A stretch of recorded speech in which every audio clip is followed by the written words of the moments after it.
नमस्कार दोस्तों, अगर आप भी भारत और इंग्लैंड के बीच खेली जा रही 5 मैचों की टेस्ट सीरीज के तीसरे टेस्ट महामुकाबले के 5वें दिन का सबसे रोमांचक महामुकाबला देखने के बाद खुश हैं, तो हमारी इस वीडियो को एक लाइक करना नहीं भूलिए। आज के हमारी इस वीडियो का लाइक टारगेट सिर्फ 400 लाइक है, तो दिल से एक लाइक जरूर कीजिए। दोस्तों, दूसरे टेस्ट महामुकाबले के 5वें दिन आया, जो जोफ्रा आर्चर की गेंदबाजी का ऐसा तूफान कि भारत के खिलाफ मचा दिया हड़कंप। फिर भारतीय की वापसी में रविंद्र जडेजा ने उड़ा दिए। इंग्लैंड के परखच्चे कमाल की बल्लेबाजी करके इंग्लैंड को बैकफुट पर धकेल दिया, और फिर बुमराह ने पुजारा की तरह बल्लेबाजी करके भारत की कराई घातक वापसी अंतिम पलों में पलट दिया। मैच का रुख, जी हां दोस्तों, जहां आपको बता दें, भारतीय टीम इस समय इंग्लैंड दौरे पर है और तीसरे टेस्ट महामुकाबले में लॉर्ड्स के मैदान में भारत और इंग्लैंड की एक दूसरे से टक्कर हुई। इस महामुकाबले में पहले इंग्लैंड के कप्तान बेन स्टोक्स ने टॉस जीता था और बल्लेबाजी करते हुए भारत के खिलाफ पहली पारी में 387 रन बनाए और ऑल आउट हो गई। इसके जवाब में उतरी भारतीय टीम ने तीसरे दिन भारतीय टीम ने भी 387 रन बनाए। इसके बाद इंग्लैंड की दूसरी पारी जमी, मगर चौथे दिन भारत ने वॉशिंगटन सुंदर की घातक गेंदबाजी से इंग्लैंड को 192 रन पर ऑल आउट कर दिया। भारत को अब जीतने के लिए दूसरी पारी में 193 रन बनाने थे, जिसके जवाब में चौथे दिन के अंत तक भारत ने 59 रन पर 4 अहम विकेट खो दिए थे। दोस्तों, ऐसे में अंतिम दिन का खेल खेला जाना था, और आज मैदान पर जब अंतिम दिन का खेल शुरू हुआ तो ऋषभ पंत और लोकेश राहुल मौजूद थे। जहां पर ऋषभ पंत ने अभी अपना खाता नहीं खोला था, जबकि लोकेश राहुल 33 रन बनाकर जमे हुए थे। ऐसे में फिर पारी का 19वां एवं दिन का पहला ओवर लेकर जोफ्रा आर्चर आते हैं। इस ओवर में जोफ्रा आर्चर को ऋषभ पंत दूसरी गेंद पर टारगेट करते हैं और बेहतरीन एक लूज डिलीवरी डाल बैठते हैं जोफ्रा आर्चर, जिसको बाद वह खुद खुश नजर नहीं आ रहे थे। पैड लाइन पर डाली गई इस फुल लेंथ की गेंद को ऋषभ पंत ने फाइन लेग की तरफ फ्लिक करके गैप में भेज दिया, और इस प्रकार 4 रन मिले थे और यह दिन का पहला चौका था। 19 ओवर की समाप्ति पर भारतीय टीम ने अब 63 रन बना लिए थे और जीत के करीब पहुंचती जा रही थी। ऋषभ पंत और केएल राहुल 2 ऐसे बल्लेबाज थे कि यह दोनों अकेले अपनी टीम को जीता सकते थे। आज के इस महामुकाबले में ऋषभ पंत जिस अंदाज से बल्लेबाजी कर रहे थे, वह जोफ्रा आर्चर के लिए घातक साबित हो रहे थे। 21वें ओवर में जोफ्रा आर्चर आते हैं तो ऋषभ पंत तीसरी गेंद पर एक शानदार लॉन्ग ऑन की ओर शॉट खेलकर एक हाथ से बल्ला जरूर उनके निकल गया था, मगर गैप में सीधी एक टप्पा पका खाकर गेंद 4 रन के लिए चली जाती है, और अब ऋषभ पंत अपनी तूफानी बल्लेबाजी के लिए जाने जाते हैं।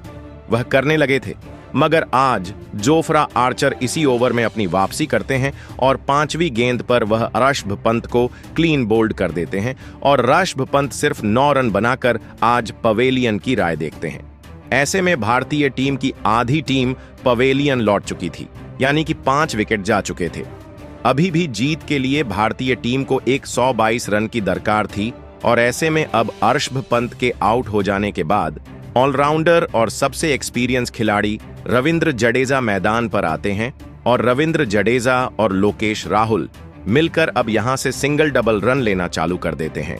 और यहां से इन दोनों के कंधों पर जिम्मेदारी थी कि अपनी टीम को संभालें और एक छोटे से स्कोर को आसानी से चेज करके भारतीय टीम को जिता दें।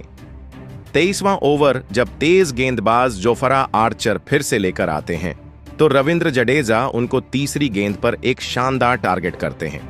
ऑफ स्टंप के बाहर डाली गई गेंद पर बल्लेबाज ने डिफेंड करने का प्रयास किया था, और रविंद्र जडेजा का बल्ले का बाहरी किनारा लेकर गली और सेकंड स्लिप के बीच से गेंद सीधी थर्ड मैन की तरफ चौके के लिए चली गई, और इस प्रकार रविंद्र जडेजा का एक और चौका देखने को मिलता है। और 23 ओवर में 5 विकेट के नुकसान पर आज भारतीय टीम ने 80 रन बना लिए थे।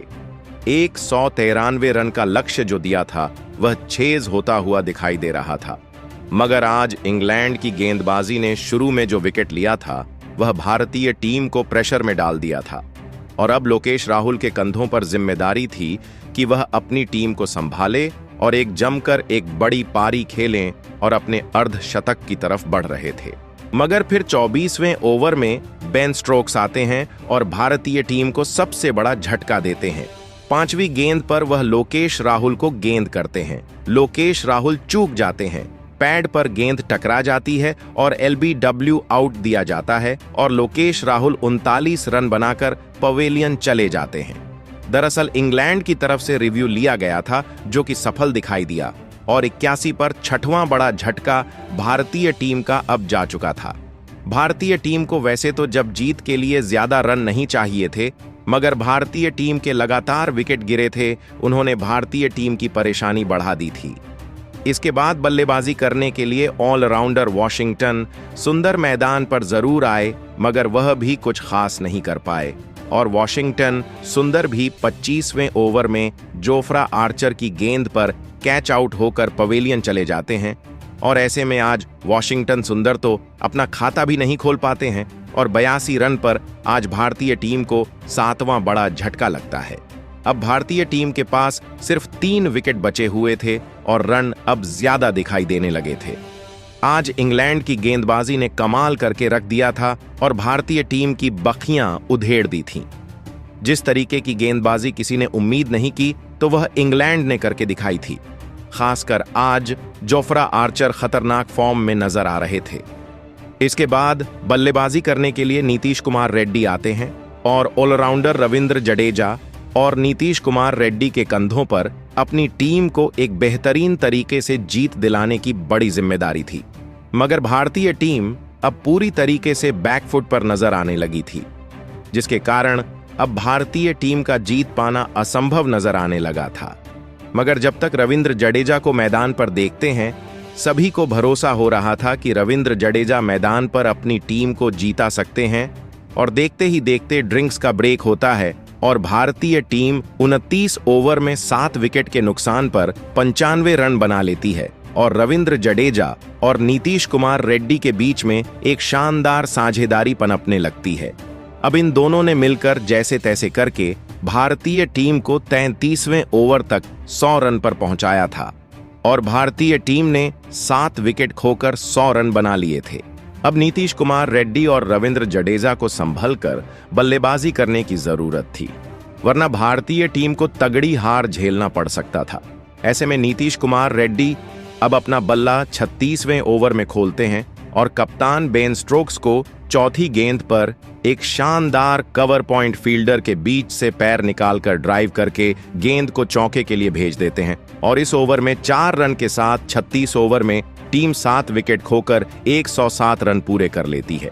इसके बाद दोस्तों रविंद्र जडेजा अपना बल्ला खोलना चालू करते हैं और सिंगल डबल लेकर वह नीतीश कुमार रेड्डी के साथ एक बेहतरीन साझेदारी जमाना चालू कर देते हैं, जो कि भारतीय टीम को जीत दिलाने के लिए कहीं ना कहीं अग्रसर नजर आने लगी थी। देखते ही देखते इन दोनों के बीच में बेहतरीन 30 रनों की साझेदारी हो गई थी, जो लगभग 15 ओवर तक चली थी। मगर फिर 40वां ओवर लेकर क्रिस बॉक्स आए। उन्होंने नीतीश कुमार रेड्डी को जैमी स्मिथ के हाथों तीसरी गेंद पर कैच आउट कर दिया और आज 13 रन की एक छोटी सी पारी खेलकर नीतीश कुमार रेड्डी पवेलियन चले गए थे और 112 रन पर 8वां बड़ा झटका भारतीय टीम को लगता है। अभी भी भारतीय टीम को जीतने के लिए 81 रन की दरकार थी और अभी मैदान पर उनके सिर्फ 2 विकेट बचे हुए थे। इसके बाद लंच का समय हो जाता है। लंच के बाद जब मुकाबला शुरू होता है, बल्लेबाजी करने के लिए जसप्रीत बुमराह आते हैं। भारतीय टीम के सबसे खतरनाक ऑलराउंडर रविंद्र जडेजा के कंधों पर जिम्मेदारी हुए अपनी टीम को आगे बढ़ाएं और जीत दिलाएं। ऐसे में 41वां ओवर लेकर जब जोफ्रा आर्चर आए तो रविंद्र जडेजा तीसरी गेंद पर डाउन द लेग डाली गई गेंद को सिर्फ अपना बल्ला लगा देते हैं। बेहतरीन टाइमिंग का इस्तेमाल करते हुए फ्लिक करके एक शानदार चौका उनके बल्ले से देखने को मिलता है और 41 ओवर में टीम 8 विकेट खोकर 117 रन बना चुकी थी। भारतीय बल्लेबाजी बेहद निराशाजनक प्रदर्शन करके दिखा रही थी, जिसके कारण पूरी तरीके से बैकफुट पर जा चुकी थी। अब भारतीय कप्तान शुभमन गिल, कोच गौतम गंभीर और पूरी भारतीय टीम निराश दिखाई दे रही थी और जीत की कम उम्मीदें दिखाई दे रही थीं। क्योंकि सिर्फ 2 विकेट तो लेना था और भारतीय टीम की हार तय थी।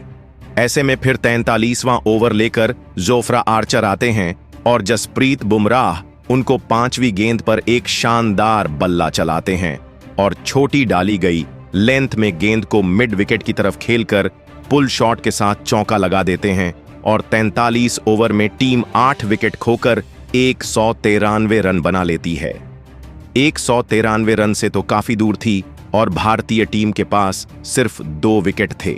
ऐसे में रविंद्र जडेजा और जसप्रीत बुमराह के कंधों पर जिम्मेदारी थी कि वह आकर अपनी टीम को एक बड़े स्कोर तक पहुंचाएं और कहीं ना कहीं यह दोनों करके दिखाने लगते हैं। खासकर जसप्रीत बुमराह, जिनसे उम्मीद नहीं की जा रही थी, टिक कर खेल रहे थे, कोई भी रिस्क नहीं ले रहे थे। पारी के 48वें ओवर में क्रिस बॉक्स को रविंद्र जडेजा 5वीं गेंद पर एक शानदार मिड विकेट की ओर हवा में शॉट लगाते हैं। बीच बल्ले से लगकर गेंद सीधी स्टैंड में 6 रनों के लिए चली जाती है और गगनचुंबी 6 हासिल होता है और उसके साथ ही भारतीय टीम अब 131 रन पर पहुंच गई थी और भारतीय टीम को अब जीत के लिए 62 रनों की दरकार थी। ऐसे में रविंद्र जडेजा अपने अर्धशतक की तरफ बढ़ रहे थे। दूसरी तरफ जसप्रीत बुमराह आज एक सधे हुए बल्लेबाज की तरह बल्लेबाजी कर रहे थे, जिनको देखकर पूरे भारतीय फैंस खुश नजर आने लगे थे, जिसके कारण अब भारतीय टीम की जीत की पूरी उम्मीदें हो गई थीं।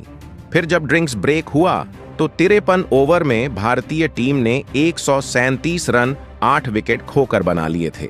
भले ही कोई रन जसप्रीत बुमराह के बल्ले से नहीं निकल रहा था, मगर वह स्ट्राइक रोटेट कर रहे थे और गेंदों को खेल रहे थे और किसी भी बल्लेबाज को सफल नहीं होने दे रहे थे। इसके बाद मुकाबला जब आगे बढ़ता है तो फिर सिंगल डबल लेकर रविंद्र जडेजा अपनी टीम को धीरे धीरे आगे बढ़ाने लगते हैं और धीरे धीरे वह भी अपने अर्धशतक के करीब जाने लगते हैं। आज के इस महामुकाबले में भारतीय टीम को एक बड़ी पारी की साझेदारी की जरूरत थी। ऐसे में आज रविंद्र जडेजा और जसप्रीत बुमराह ने 35 रनों की एक बेहतरीन साझेदारी कर ली थी और भारतीय टीम 147 पर पहुंच गई थी। मगर 62वें ओवर में बेन स्टोक्स आकर जसप्रीत बुमराह को सैम कोक के हाथों कैच आउट करके पवेलियन भेज देते हैं और 5 रन बनाकर आज जसप्रीत बुमराह पवेलियन की राह चले जाते हैं। सोचने वाली बात यह थी कि 62 गेंदों का सामना करके आज जसप्रीत बुमराह ने जिस तरीके से आज खेल दिखाया था वह लाजवाब रहा था, मगर उन्होंने फिर इसके बाद धैर्य खो दिया था। अब भारतीय टीम के 9 विकेट चले गए थे और भारतीय टीम को अभी सिर्फ 1 विकेट और बचा था, जो कि मोहम्मद सिराज का था। ऐसे मोहम्मद सिराज के कंधों पर जिम्मेदारी थी कि वह अपनी टीम को बेहतरीन तरीके से जीत दिलाएं और जमकर रविंद्र जडेजा का साथ दें। सधे हुए बल्लेबाज रविंद्र जडेजा बेहतरीन बल्लेबाजी कर रहे थे और भारतीय टीम को जीत के लिए आगे बढ़ाते जा रहे थे। देखते ही देखते अब रविंद्र जडेजा और मोहम्मद सिराज के बीच में एक साझेदारी पनपने लगी थी। 66वां ओवर लेकर जब बेन स्टोक्स आते हैं तो अंतिम गेंद पर रविंद्र जडेजा लेग साइड की ओर गैप में फ्लिक करके एक चौका लगा देते हैं और उसके साथ ही वह 49 रन पर पहुंच जाते हैं और अभी भारतीय टीम को जीत के लिए 39 रन की आवश्यकता होती है और भारतीय टीम ने 9 विकेट खोकर 154 रन 666 ओवर बना लिए थे। इसके बाद फिर पारी के 67वें ओवर में पहली गेंद पर रविंद्र जडेजा बेन स्टोक्स को ऑफ स्टंप के बाहर डाली गई गेंद को पॉइंट की ओर कट करके चौका लगा देते हैं और इसके साथ ही वह अपना 26वां टेस्ट का अर्धशतक पूरा कर लेते हैं। और यह अर्धशतक एक ऐसे मौके पर आया था जब भारतीय टीम को सबसे बड़ी बल्लेबाजी की जरूरत थी और ऐसे में रविंद्र जडेजा ने दूसरी पारी में भारतीय टीम को सच में अच्छी खासी बल्लेबाजी करके दिखाया था। अब मोहम्मद सिराज भी यहां से कुछ शॉट खेलने लगे थे और फिर देखते ही देखते टी का ब्रेक हो जाता है और 70 ओवर की समाप्ति पर भारतीय टीम ने 9 विकेट खोकर 163 रन बना लिए थे। अभी भारतीय टीम को जीत के लिए 30 रन थे और इंग्लैंड को जीत के लिए सिर्फ 1 विकेट की दरकार थी। फिलहाल रविंद्र जडेजा 56 पर खेल रहे थे, जबकि 2 रन बनाकर मोहम्मद सिराज भी मौजूद थे। ऐसे में फिर मुकाबला टी के बाद शुरू होता है। अब सिर्फ भारतीय टीम को 30 रन बनाने, जबकि रविंद्र जडेजा और मोहम्मद सिराज स्ट्राइक रोटेट करने लगे थे और अब शोएब बशीर को मैदान पर लाया जाता है, जो कि लगातार भारतीय टीम को परेशान करने लगे थे। आपको बता दें दोस्तों, आज के इस महामुकाबले के अंतिम क्षणों में इस तरीके का खेल देखने को मिल रहा था। जब रविंद्र जडेजा बल्लेबाजी पर आते थे तो पूरी फील्ड सेटअप बदलकर दूर दूर कर दिया जाता था, जिससे कि बड़ी बाउंड्री ना लगा पाए, जबकि मोहम्मद सिराज को परेशान करने के लिए नजदीक में पूरी फील्डिंग स्लिप पर खड़ी कर दी जाती थी, जिस कारण मोहम्मद सिराज परेशान नजर आने लगे थे। और फिर जोफ्रा आर्चर की एक गेंद जो कि सीधा मोहम्मद सिराज के हाथ में लगती है, जिसके कारण मोहम्मद सिराज अब परेशान हो जाते हैं। तेज गति से बाएं हाथ के कंधे पर लगी थी। ऐसे में फिर पारी का 75वां ओवर लेकर जब शोएब बशीर आते हैं, क्योंकि मोहम्मद सिराज अब चोटिल हो गए थे, परेशान हो रहे थे।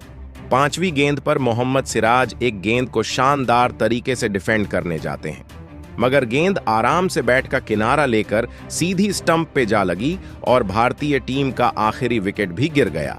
और ऐसे में भारतीय टीम ने सिर्फ इस महामुकाबले में दूसरी पारी में 150 रन बना पाए और 22 रन के अंतर से इस टेस्ट को हारकर अब 1-2 से सीरीज में पिछड़ चुकी है। ऐसे में भारतीय गेंदबाज मोहम्मद सिराज अंतिम क्षणों में बेहद ज्यादा निराश दिखे, जबकि एक तरफा जीत का प्रयास करने वाले जस रविंद्र जडेजा की पूरी मेहनत बेकार गई। इस महामुकाबले में भारतीय टीम की बल्लेबाजी पूरी तरीके से फ्लॉप साबित हुई, जबकि इंग्लैंड के गेंदबाजों ने कमाल किया।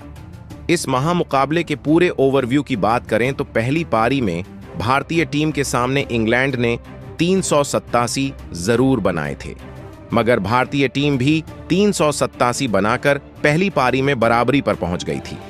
दूसरी पारी में भारतीय गेंदबाजों में वॉशिंगटन सुंदर के शानदार 4 विकेट, मोहम्मद सिराज जसप्रीत बुमराह के तूफानी गेंदबाजी के दम पर 192 पर ऑल आउट कर दिया गया था, जिसके जवाब में भारतीय टीम को 193 रन का लक्ष्य हासिल करने का मौका मिला था और भारतीय टीम सिर्फ 170 रन बना पाई।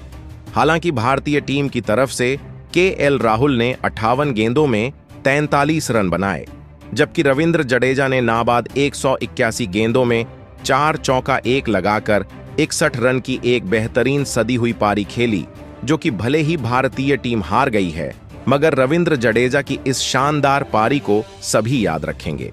ऐसे में मुकाबला हारने का दुख सबको है। सबसे ज्यादा दुख मोहम्मद सिराज को और जसप्रीत बुमराह को होगा, क्योंकि अंतिम क्षणों में अगर यह थोड़ा साथ दे देते तो भारतीय टीम जीत जाती, मगर रविंद्र जडेजा की इस अंतिम क्षणों में भरतक प्रयास को 61 रन की तूफानी पारी को 10 में से कितने अंक देंगे? कमेंट में जरूर बताएं। नए हैं, सब्सक्राइब करें।